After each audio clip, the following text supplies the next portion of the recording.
Nous allons accueillir les élèves du collège Henri Hiro.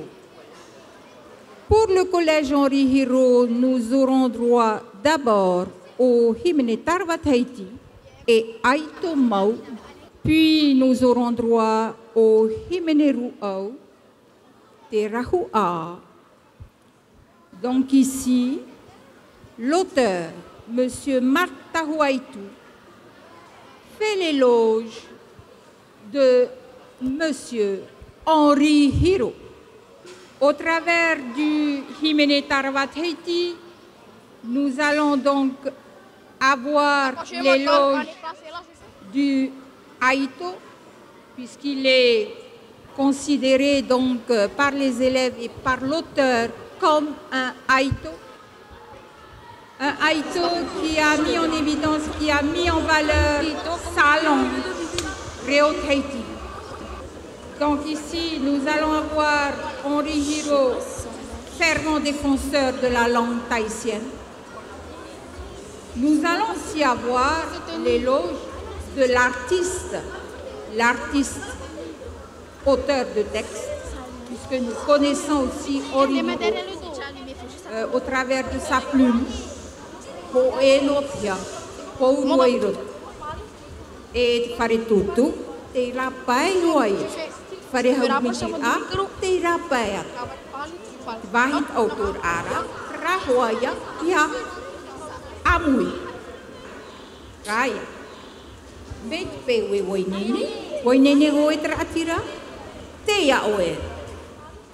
Yorana iti tomte, afar omai tamato himene tarva, himene ruo, maru.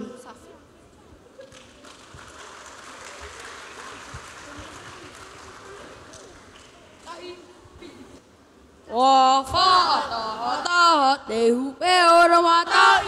Wafa te hupe ora matai. Oti para rai no mamadu e maireri ino pape aua. E ite tahua mama terani aleti teite. O tare tu fati arere. O te fana pacharere. O te fana e tahuari iaurana. Wafa ataha te hupe oromatai. Oti para no mamanu e maireri ino pape aua. E ite tahua mama terani aleti tete. O tare tu fati arere. O te fana pacharere. O te fana e tahuari iaurana. Popo mai te tatou mo te mari roto i taratou himene aia no te whana. Ra aveho no atu e tatou te mo tata ariwihi no te pan o te moiha a paro ia papu mai te mo tei ia whaarohia. Ra wainene tu ahoa te tamai tira no te arat e tāna himene, e tāna pupu himene. Tra mai ta oto e tira, whainenera i te himene ruau. Ahi ono mai, te mani rima, i nia i te paparia no te turura. Yorana oe te tomite, i te tera mei one, matau te e kamari ori ro te nyata o kure e, matau te e kamari ori ro te nyata o kure e. Yorana, wharere rai, Yorana, wharere rai. Yorana oe te tomite, i te tera mei one, matau te e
Popo me te tatou, tatatou mo te mari, roto i taratou, tarawateiti.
De gros applaudissements à nos collégiens du collège Henri Hiro pour leur prestation.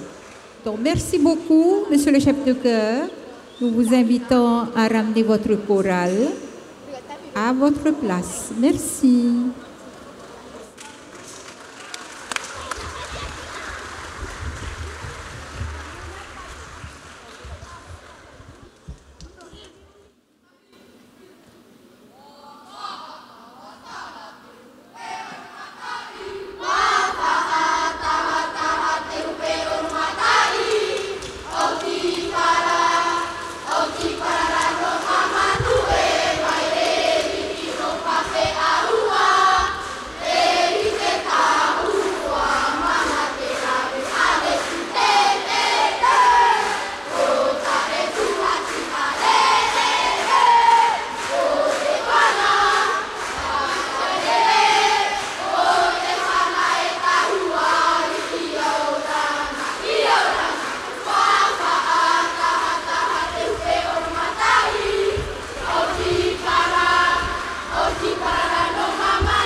Popo me te tatou, tatatou mo te mari.